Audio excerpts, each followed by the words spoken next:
J'ai eu mon CP en 1992, mon DEF en 1996 au second cycle de IEL-CAE de Tombouctou et mon bac en 1999 au lycée Maman Alassane Haïdara de Tombouctou.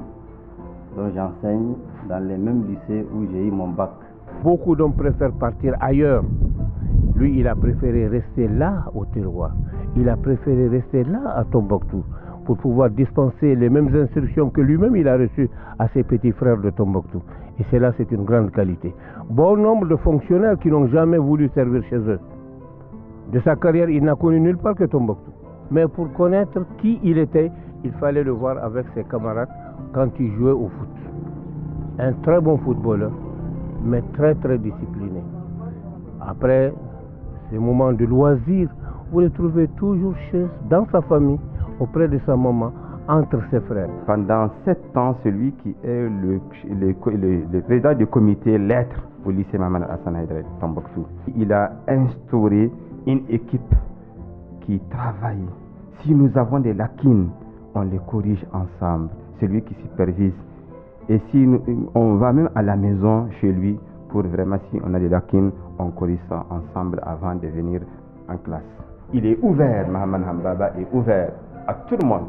J'enseigne dans ce même lycée que lui.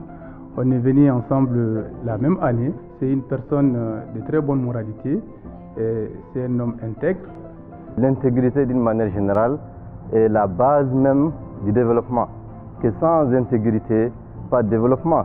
Si un fonctionnaire n'est pas intègre, il ne peut pas faire avancer son service. Il faut qu'on ait des fonctionnaires intègres. Quand on a des fonctionnaires intègres, quand on évite la corruption, nous pouvons vraiment nous développer.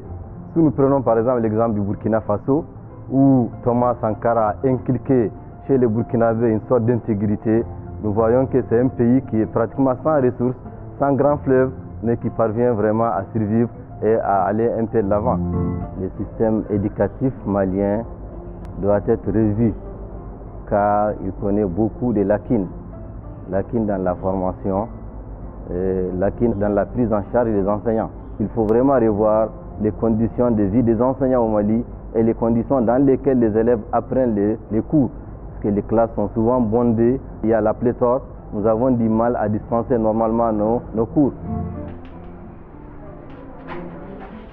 Les éléments de la communication. Donc aujourd'hui, nous allons voir les éléments de la communication.